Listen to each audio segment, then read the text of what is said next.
Boa noite, pessoal. Boa noite, meus amigos. Natal tá chegando, né?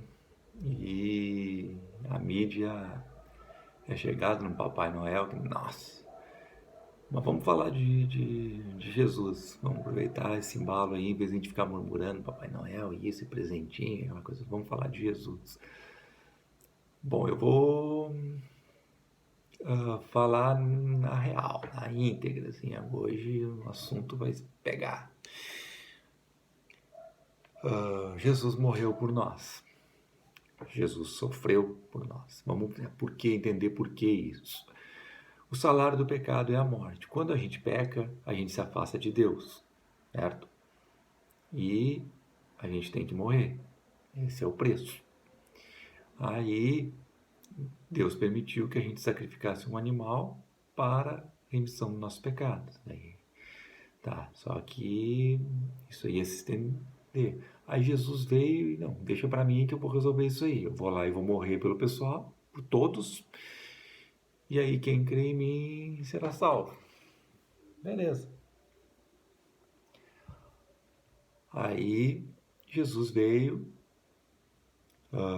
começou o cristianismo, né? Começou a nova era da salvação, porque até então tu tinha que matar os animais. Depois que Jesus morreu, a gente só tem que ter ele como único Senhor e Salvador, certo?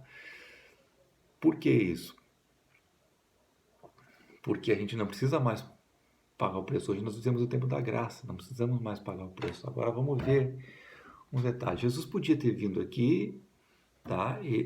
Ele começou o ministério com 30 anos, tá? Quando ele nasceu e teve ali depois do nascimento dele, ele viveu até os 30 anos.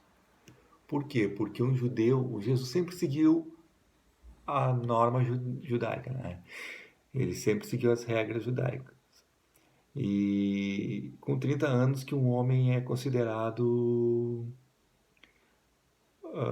homem, né? Como seria como 18 anos para nós, né? Então, abaixo dos 30 é como se Jesus fosse menor de idade e a palavra dele não tivesse valor. O pessoal era bem rígido naquela época. A palavra de uma criança não teria valor, a palavra de uma mulher não teria valor, não podia votar, não podia testemunhar. Então, teve várias séries de fatores nisso aí. Então, Jesus começou com mais ou menos uns 30 anos. O que ele fez até os 30 anos, a Bíblia não fala, mas logicamente e culturalmente pelo Deus a gente pode descobrir.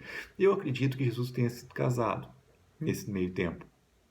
E a Bíblia omitiu isso porque, primeiro, um homem judeu não é, mesmo quando chega nos 30 anos, começa a fase adulta, ele não é considerado digno de falar alguma coisa se ele não for casado.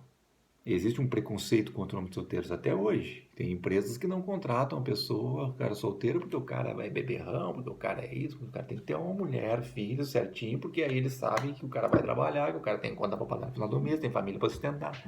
Mais ou menos assim. Então os judeus pensaram mais ou menos isso. Outro motivo.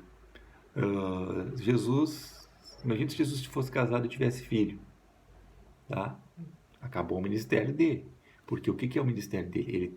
As pessoas têm que ir até Jesus e se arrepender dos pecados e fazer uma oração para ele e dizendo que aceitando ele como o Senhor e Salvador. Se ele tivesse um filho, já era, porque as pessoas iam idolatrar o filho dele. O filho de Cristo, tal. É óbvio que ia fazer isso, né? Tá.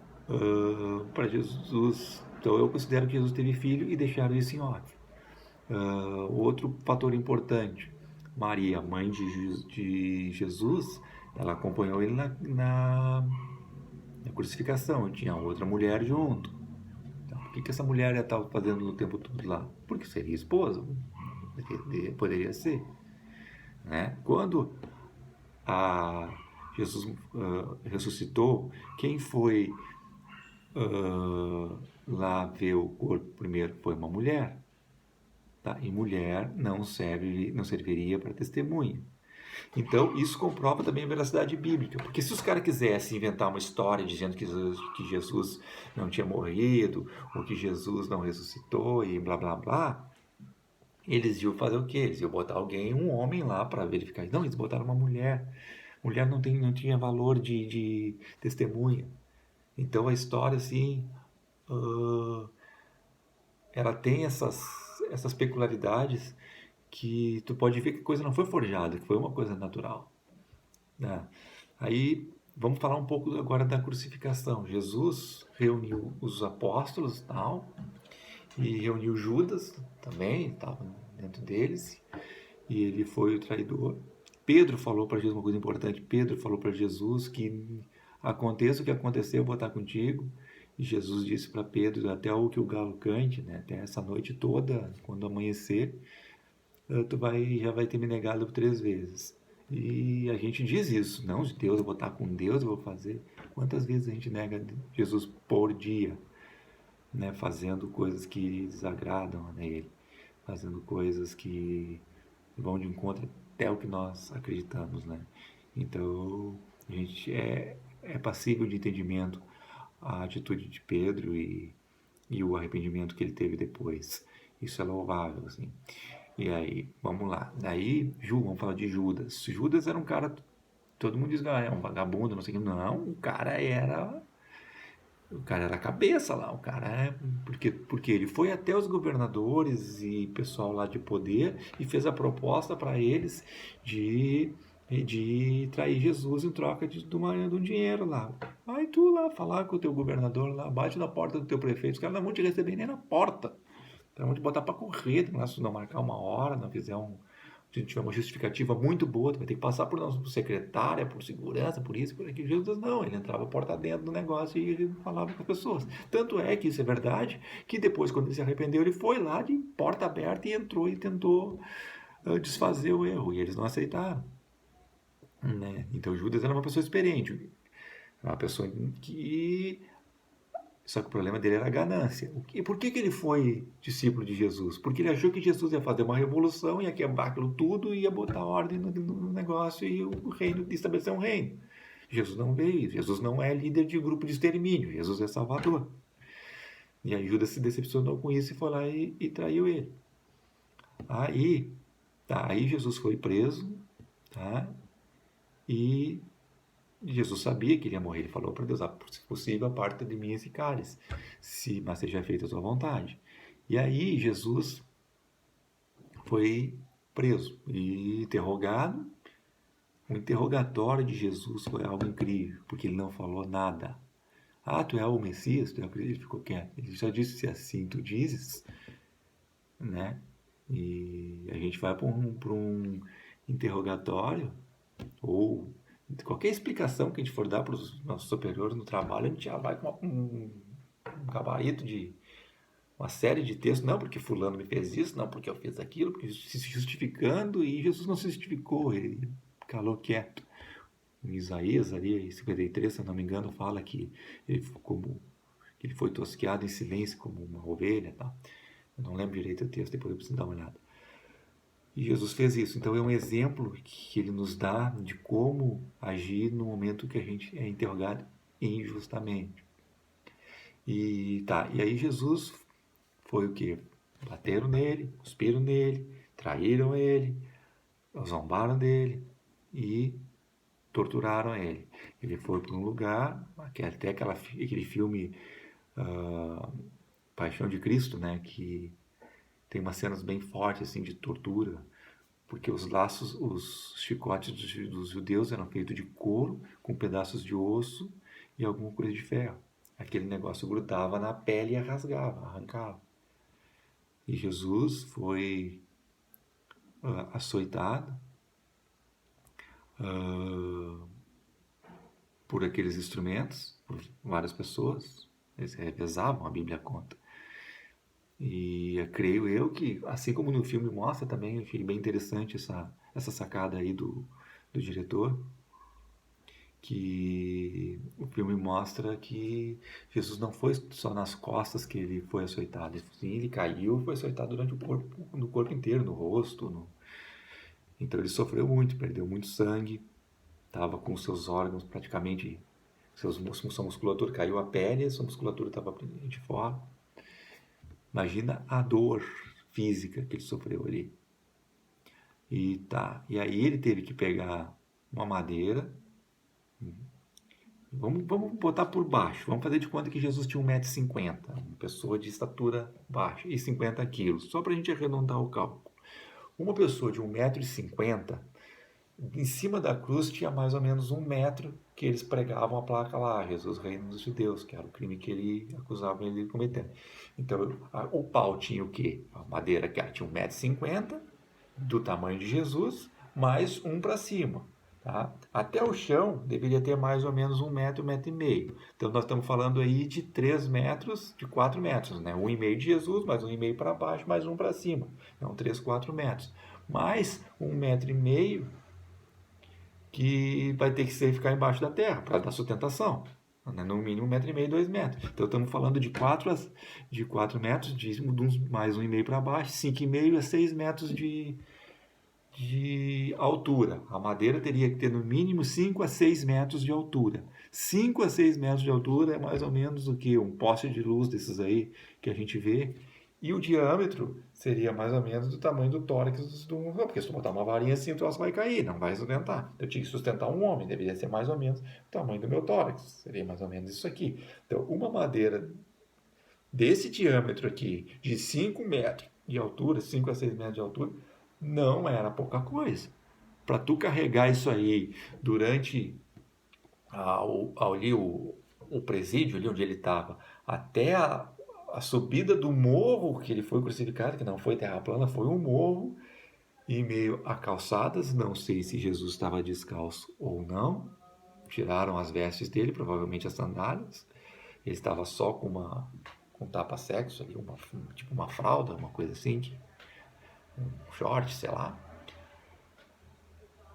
Jesus teve que carregar com as costas, braços todos machucados. Ele teve que carregar por esse percurso, que eu não sei de quanto é. Se a Bíblia fala, eu passei despercebido, não pude ver. Mas vi que não era pouca coisa, porque as pessoas acompanharam ele, ele caiu 3 vezes. Então deveria ter o quê? Vamos botar por baixo 1 quilômetro de coisa. Se alguém tiver essa informação, por favor, puder me passar aí nos comentários, eu agradeço. E aí, essa chamada Via Crucis, né, que Jesus foi lá, que ele caiu, depois veio um cara e ajudou ele. Agora imagina, como é que uma pessoa que perdeu muito sangue, não se alimentou, pôde carregar uma madeira por tanto tempo, com as costas todas machucadas. Outra coisa, a madeira que eles foram crucificados não é uma madeira lisinha aqui, que nem tem essa mesa aqui, que é tudo lisinho, com... Como é que é o nome daquele negócio que os caras passam aqui para deixar brilhoso, com verniz? Não era uma madeira assim, era uma madeira que tinha aquelas felpas, que tinha... provavelmente a madeira foi cortada e ficou um galho atravessando que podia estar pegando nas costas de Jesus.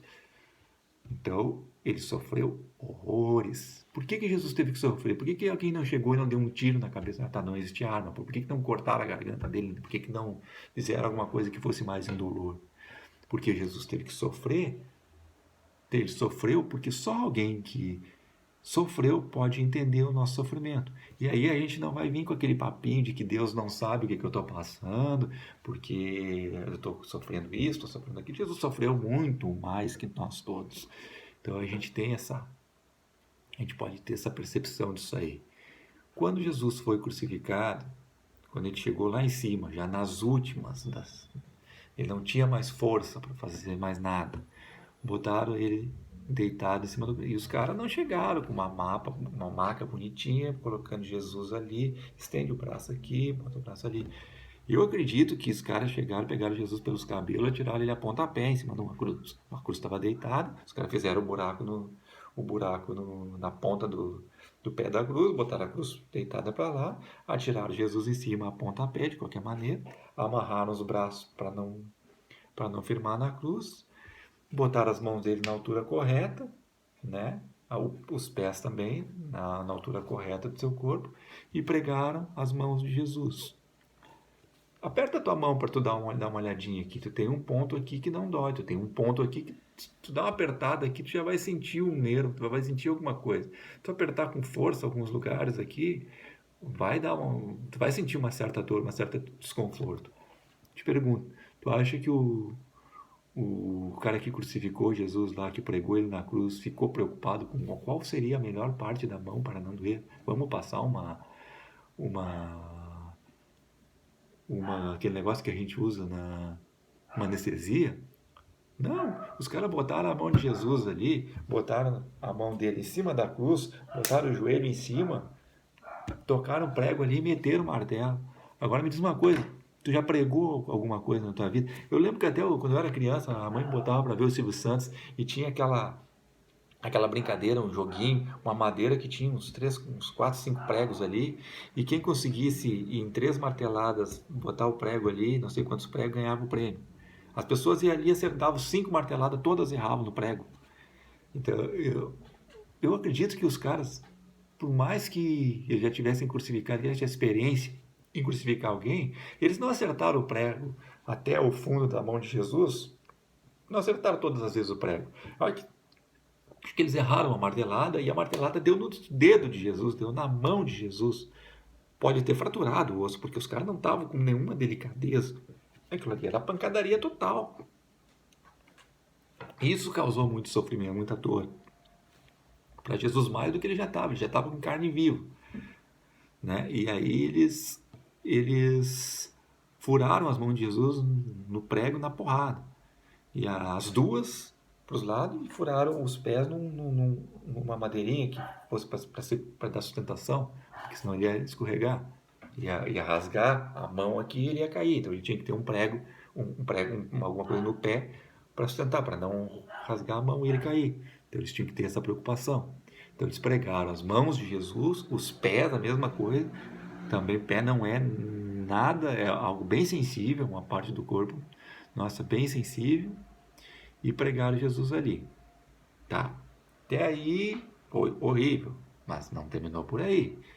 Quando eles pegaram, amarraram cordas na ponta da cruz para dar sustentação, botaram a cruz no buraco e puxaram. Então a cruz que estava assim, ela fez assim, né, com Jesus pendurado nos meios. Agora tu imagina, tu tá numa cruz pregado e o cara levantar a cruz com o peso do teu corpo todo, tu tá com a força sentada onde? No prego das mãos. Os teus pregos das mãos no mínimo fez isso aqui. Ele dançou dentro das tuas mãos. Imagina a dor. Fraturou o osso da mão, rompeu o tendão. Aconteceu muita coisa nesse sentido, nessa tortura que Jesus passou. Né? E tá, vamos falar um pouco agora da crucificação. Aí Jesus está lá, pendurado naquele negócio, com a dor das costas dilaceradas, com os pregos nas mãos, pendurado só pelas mãos e pelos pés. Tá, o que é a crucificação? A crucificação morre pelo quê? Morre por falta de ar. Seria mais ou menos isso aqui. Ó. O cara está crucificado aqui, não consegue aparecer minhas mãos, o cara está crucificado aqui, tá? Aí ele está preso na madeira, ele não consegue respirar. Para ele respirar, ele vai ter que fazer o seguinte, ele vai ter que levantar, encher o pulmão de ar, soltar, baixar e soltando devagarinho. Cada vez que Jesus levantava, o que acontecia? As costas deles raspavam na madeira, as costas dele sem pele raspavam na madeira, a mão dele com o prego dançava dentro do braço, dentro da mão, né? E os pés dele também tinham que fazer força, ele tinha que fazer força nas panturrilhas que também estavam dilaceradas, e tinha prego nos pés. Então, para ele respirar, ele tinha que fazer todo esse processo. E quanto tempo tu fica sem respirar? Eu fui cantor por um tempo, o máximo que eu consegui foi ficar 1 minuto assim, sem respirar, porque eu treinava bastante. Talvez um nadador possa ficar mais. Então, quanto tempo Jesus conseguia ficar sem respirar? Vamos botar ali que os 30 segundos. Então, de 30 em 30 segundos, Jesus tinha que levantar, fazer todo esse processo. E ele fez tudo isso e ele morreu por nós, por mim e por você. Ele não precisava fazer nada disso. E aí Jesus ainda teve o trabalho de ter a compaixão com aquele outro, o bandido que morreu na cruz com ele. E um detalhe importante disso aí, Se eu não me engano, foi Lucas, eu posso estar errado, mas eu tenho que dar uma corrigida aí. Dos 4 evangelistas, Mateus, Marcos, Lucas e João, se eu não me engano, foi só Lucas que conta uma história diferente. Os outros 3 contam que ambos estavam escarnecendo de Jesus. Mas eu acho que é só Lucas ou João, não acho que é Lucas, que Lucas viu que depois que o cara estava escarnecendo de Jesus, ele caiu na real e viu, não, para aí. Aí ele falou para Jesus, ah, nós merecemos estar aqui, mas tu é inocente, eu te peço que tu lembre de mim no paraíso. E Jesus falou, lembra de mim quando chegar no céu, uma coisa assim. E Jesus falou que, na verdade, eu te digo hoje, tu estarás comigo no paraíso. Então, alguma revelação foi dada a este homem, o ladrão da cruz. E porque ninguém pregou para ele ali, ele estava vendo aquela situação e ele recebeu de Deus alguma coisa. Isso justifica ali o fato de algumas pessoas não tiverem a oportunidade de ser evangelizados, se vivem numa ilha, se vivem em tribos indígenas. Isso nos mostra que Deus se manifesta através para as pessoas, não só através da nossa palavra, do nosso testemunho, da nossa evangelização. Deus tem outras maneiras de trabalhar com as pessoas. E aí Jesus acabou falecendo. E o soldado furou o lado de Jesus com uma lança para ver se ele estava morto também.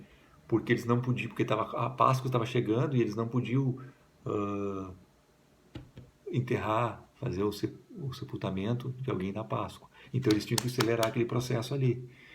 Aí Jesus morreu e ele disse: Pai, por que me abandonaste? Acho que foi a pior dor de Jesus, porque ele, pela primeira e única vez ele saiu da presença de Deus, porque ele carregava os nossos pecados. Deus não compactua com o pecado, ele teve que sair da presença de Deus, morreu por nossos pecados. E aí no final ele diz: Pai, a ti entrego o meu espírito. E aí morreu aí. Aí o soldado furou o lado dele com uma lança, perfurou o pulmão e o pulmão saiu sangue com água. Sangue com água, segundo a medicina, é a característica de uma morte por insuficiência respiratória. Pesquisada aí que você vai ver.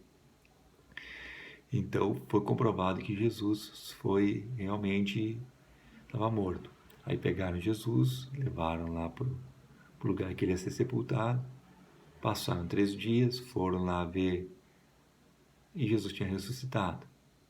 E aí Jesus ressuscitou e voltou para os apóstolos e comeu com eles e tocaram nele.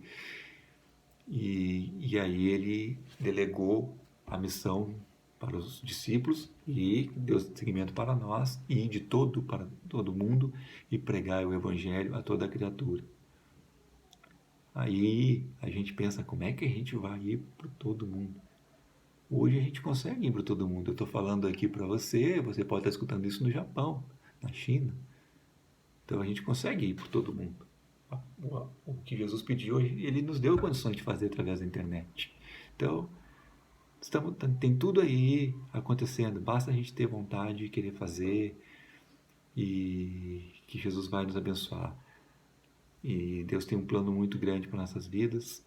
E não se preocupe, e fale de Jesus para as pessoas, não se preocupe se eles vão aceitar agora ou não. Eu falei de Jesus para muita gente logo na minha conversão, e as pessoas não aceitaram, até riram de mim, me chamaram de louco. Tal. Ai, que esse cabeludo aí tá falando de Deus aí, isso deve ser até chapado. Eu sei de ouvir essas coisas. E depois de um certo tempo eu descobri que as pessoas que eu falei hoje são cristãs, foram batizadas. E a palavra de Deus não volta vazia. Não cabe a nós colher os frutos, cabe a nós semearmos e plantarmos. Dá tempo para tudo. Vamos evangelizar e deixar o tempo correr. Certo? Já o vídeo já ficou muito grande, não sei nem como é que eu vou publicar isso. Então, bora lá, que Deus te abençoe. 2020 está chegando, tem muita coisa para vir. Eu pretendo viajar agora em 2020, vou fazer pretendo fazer umas fotos muito legais para mostrar para vocês de lugares incríveis. E vamos estar aí junto aí falando de Jesus. Eu vou fazer um novo Face, que eu já estou chegando nos 5.000. E quero ter mais amigos, mais pessoas para conversar sobre Jesus e sobre viagens também, entre outras coisas que tiverem. Quem quiser conversar comigo aí, o meu mestre está à disposição. Só chegar aí que a gente mantém uma amizade aí, vamos tocar o projeto de Cristo. Não sei se eu esqueci alguma coisa, se eu esqueci eu faço outro vídeo depois. Certo, meus amigos queridos? Bora lá então. Um abração a todos. Um bom feliz final de ano a todo mundo aí. Beijão, até mais.